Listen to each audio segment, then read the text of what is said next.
Hello, everyone. My name is Sonja Montiel. I run College Confidence, and I wanted to give you a video summary today on something that's been popping up lately.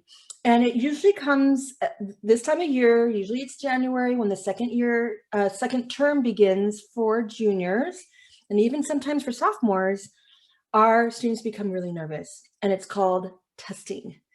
They hear a lot of words: SAT, ACT, college entrance exams, testing policy changes, and many of my students are freezing up.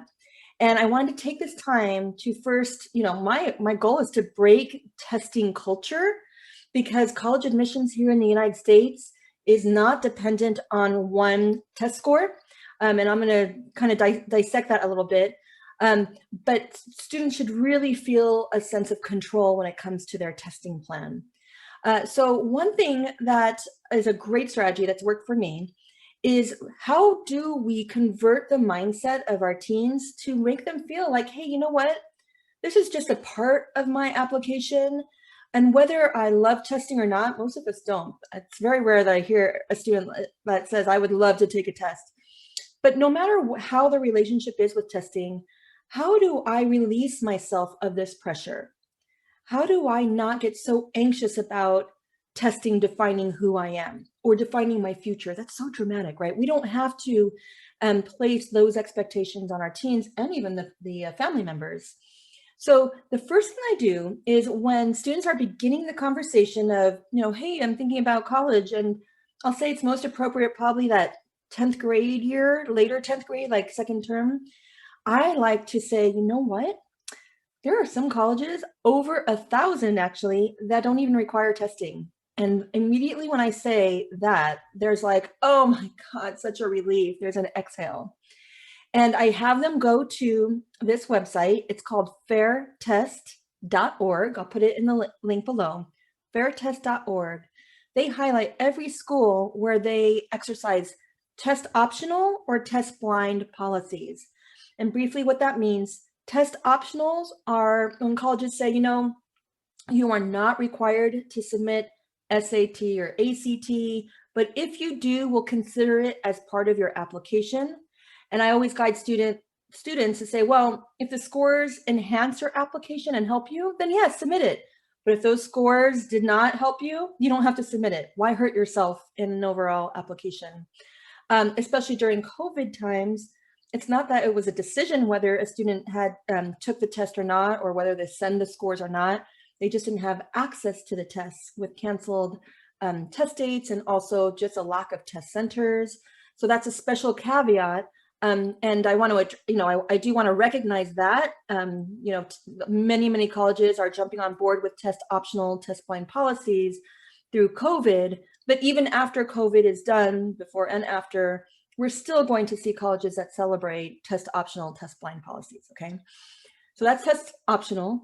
The other policy, it doesn't come as often, but there are still colleges that celebrate test blind policies. That means they don't care about testing.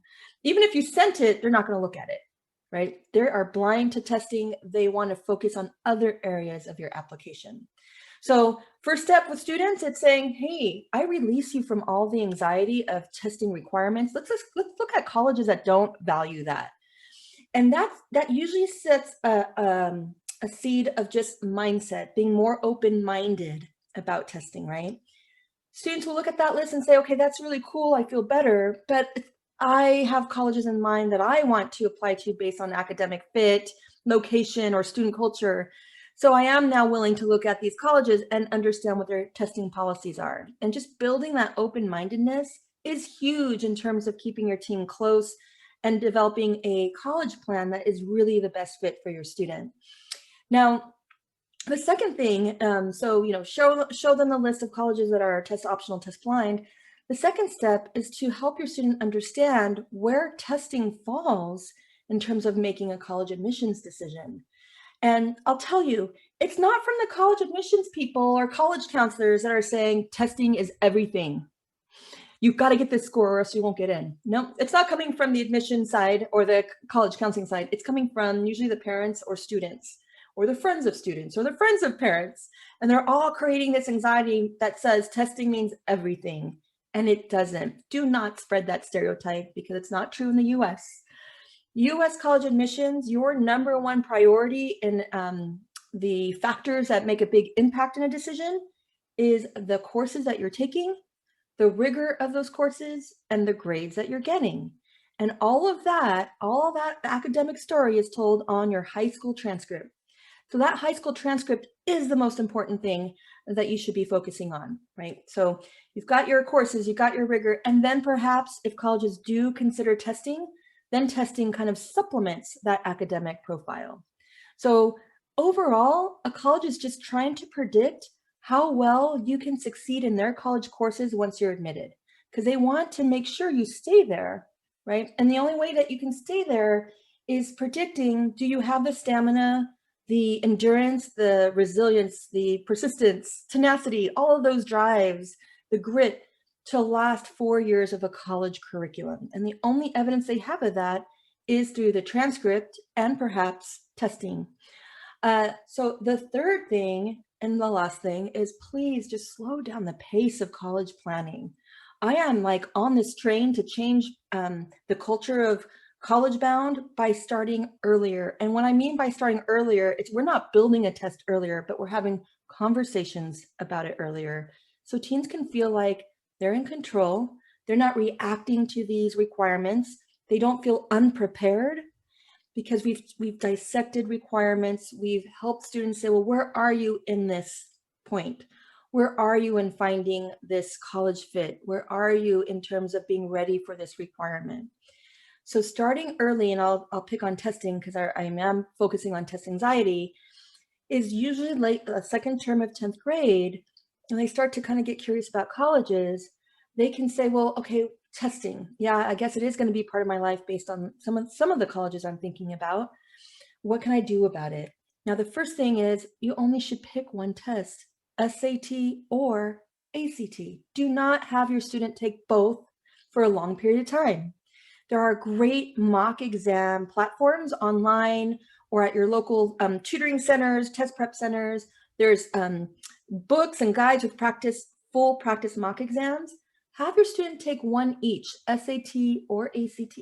Take one each to determine which is going to be the BFF of your student. And then that student, if there is a significant preference or bias, they're going to stick with that one test. It saves time, it's efficient, the strategies can stick with that one type of test, and then they're done with that prepping plan. Also, you can see with students, they can they can plan their first official exam, and should they retake exams, if they planned early enough, there's plenty of time to retake official exams. We really don't want a student to take it more than 3-4 times. It's not a rule that colleges have, but we just think that there's other things a student can do to really enhance their application rather than just prepping for tests. Prep time isn't an activity that's listed. It's not of value in college admissions. So we want to be efficient with that time. And in between retakes, we want the prep to be meaningful and thoughtful. So if you pushed all of this planning to junior year, especially the second term of junior year, panic arises, right? Because there's not enough time. Oh my gosh, I don't know which test I should take. I'm going to take both, and I'm not prepped. I'm going to prep for both. And oh shoot, I took it. It's not my score goal. So I'm going to hurry up and sign up for the next one without real meaningful prep in between. That's why, please pace it out. I think sophomore year is a great time to have these conversations. And ultimately, again, I just want the teen to feel like, wait, I'm in control. Wait, this is my college process. I can plan it in a way that's meaningful to me. And my village, which is my parents, my caretakers, my educators, they're there to give me information as I'm moving along. So I'm hoping that this helps with test anxiety just a bit. We should constantly ask where teens are in terms of their mindset, be empathetic to what they're feeling. If you identify triggers where you can feel them freezing up, have high anxiety, stop, take a pause, be there with them, figure out what is the fear factor or the stress factor, help them release that before pushing other things along the way. It just builds up that anxiety. And then I've seen it in the long term where they freeze when we need them most in terms of college application work. So hopefully this has helped. Reach out to me. I'll be happy to help get a jump start. You can schedule a 30-minute discovery call if you need more details, because I know there's lots of details in between. Be happy to help. You guys have a great week, and good luck to you and your family in college planning.